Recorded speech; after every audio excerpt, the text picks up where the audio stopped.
Hey there, welcome back to Pepper Geek. In today's video, I'll be discussing how and when to fertilize pepper plants. Now, if you've been following our channel for a while, you know we do have a video about fertilizer for pepper plants, but that video goes more in depth about nitrogen, phosphorus, and potassium, and all the other micronutrients that plants need.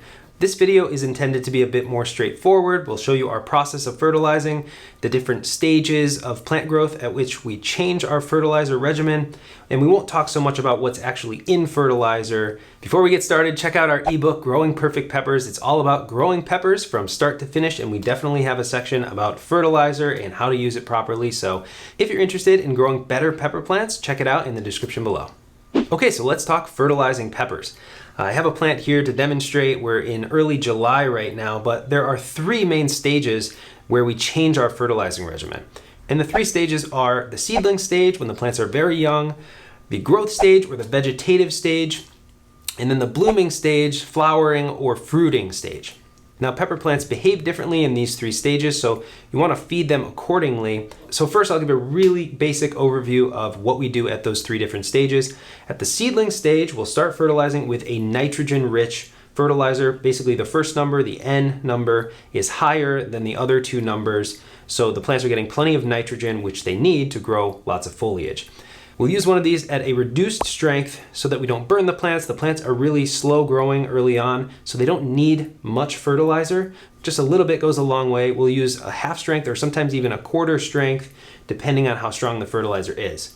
Once the plants take off and they start growing faster, we'll increase the amount of fertilizer and eventually get to a full strength of one of these nitrogen-rich blends. Then, once the plant gets to its flowering stage, this is sort of a good example of when to switch over to a different fertilizing regimen. This plant is beginning to produce flowers. It's still growing, it's still using nitrogen, but you want a different blend. You want a lower nitrogen and a higher phosphorus and potassium, and all of these are examples of fertilizer that provide that. And so you can sort of wean off of these and onto one of these, or you can just reduce the amount that you're using over here, less nitrogen, and try to get more phosphorus and potassium for the plant. So now let's dive in. When do you start fertilizing? Well, we usually start fertilizing about a week after the plants emerge. That's going to depend on what soil medium you're using. If it has nutrients built in, you may not need to fertilize at all until a few weeks after the plants sprout. Or if you use a seed starter mix like we do, then you'll want to fertilize about a week after the plants sprout to give them what they need. This is probably one of the most common reasons people have stunted plants. They forget to fertilize or they don't know that they need to fertilize. You want to provide the nutrients your plants need, especially when you're growing in containers. Once the plants are about 3 to 4 weeks old, that's usually when they can handle full strength nutrients. They start growing a lot faster, they can photosynthesize more, and they really start to branch out, growing more leaves more rapidly. And at that stage, you'll just use full strength nutrients with a high nitrogen value.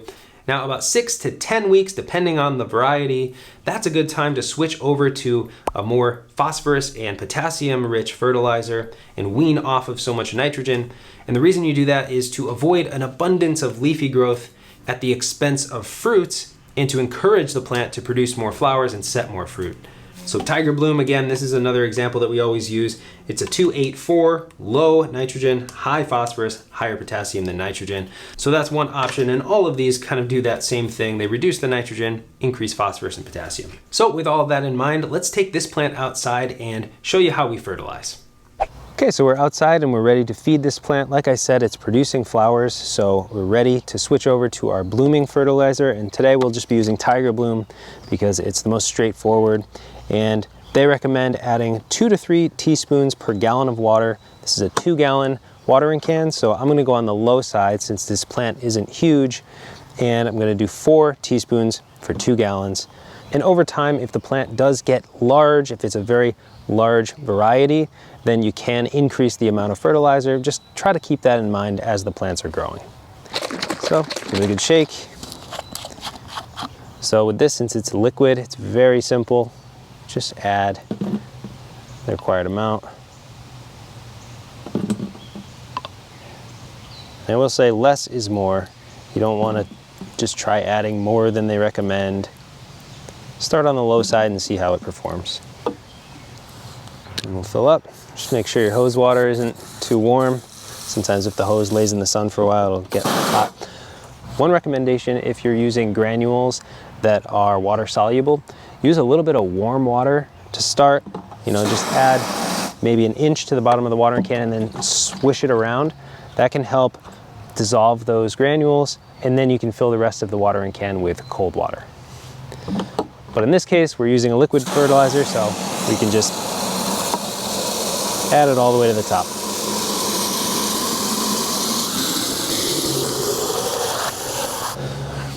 And so this will definitely feed more than one plant. I'll use it to feed this one, but then I'll take it over and feed probably 5 or 6 pepper plants, 5-gallon grow bags here. And I like to go slow when feeding. Just make sure that the soil is getting evenly saturated. And you don't want too much draining out the bottom, because that's just a waste of nutrients. So I'll sort of let it settle a bit there and then feed one more time just to make sure as much of the soil is saturated as possible. And so once again, careful not to lose any of the nutrient water. And go around the base of the plant and water thoroughly. In case you're curious, this is some sweet alyssum, just to attract some beneficial insects. It's been attracting lots of hoverflies, and this one's just about to start flowering, so this fertilizer should help the alyssum as well. Okay, so this plant is done. Like I said, I'll use some of that nutrient water to feed our other pepper plants and other flowering plants like tomatoes. So now let's head back in and talk about some other things to consider when fertilizing.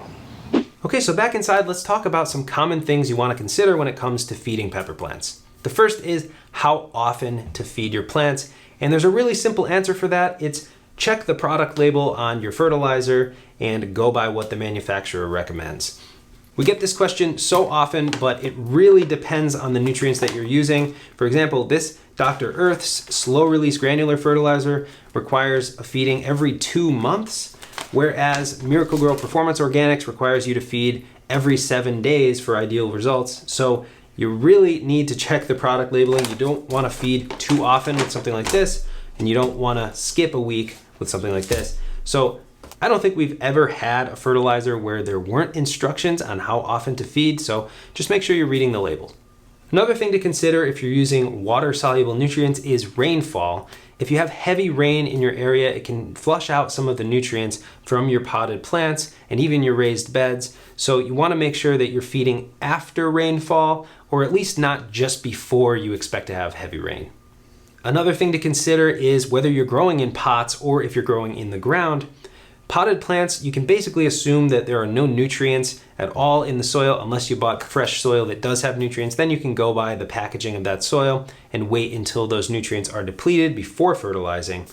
But after that point, you need to feed the plants. It's a small enclosed container where the nutrients eventually get used up and then you have to provide them.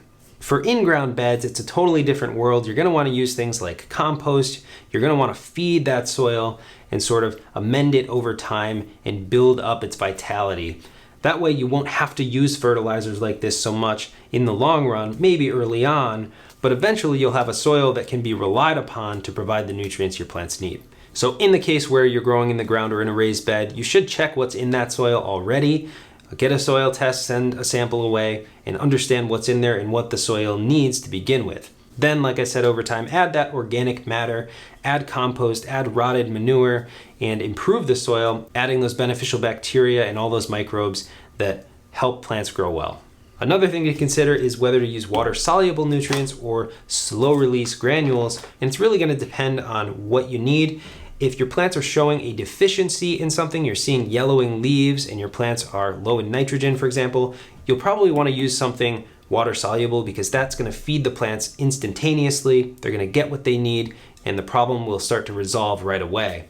Slow release is great if you don't want to keep up with a fertilizing regimen. You can just amend this into the soil at the beginning of the season and it'll feed the plants for months. And this can be used as a preventative side dressing. It just takes a little bit longer for it to start to break down in the soil and release for the plants to use. But to give you my opinion, you can see we've tried so many fertilizers. I really am starting to lean towards the slow release fertilizers and getting those into the soil early on in the season so that the plants have what they need Then all you really have to worry about is irrigating, is watering your plants, and those nutrients are there. I'll definitely leave a link down below to some of our favorite nutrients that have given us really good results with our pepper plants if you're interested or in the market for fertilizer. And you might be wondering why we have so many different nutrients. Well, some of these are actually for hydroponics. This is intended for hydroponic use only, and others we just like to try. But the biggest reason we have so many right now is we're actually testing 5 different fertilizers on some jalapeno plants that we're growing this season, and we'll see which produce the best results in terms of yield and plant vigor, and also just sort of round up the usability of the fertilizer.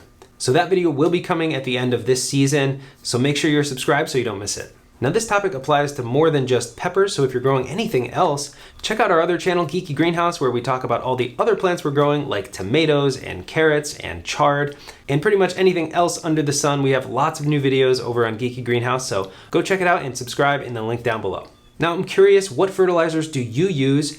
Have you tried many in the past and ended up switching to a different fertilizer? What is your go-to today? Please share in the comments down below. We're always curious and willing to try something new on the channel. If you have additional questions, please check out our other video about fertilizer where we go a little more in depth about how nutrients actually work when it comes to growing plants. I think you'll learn a lot more on that video. Thanks for watching Pepper Geek, and I'll see you next time.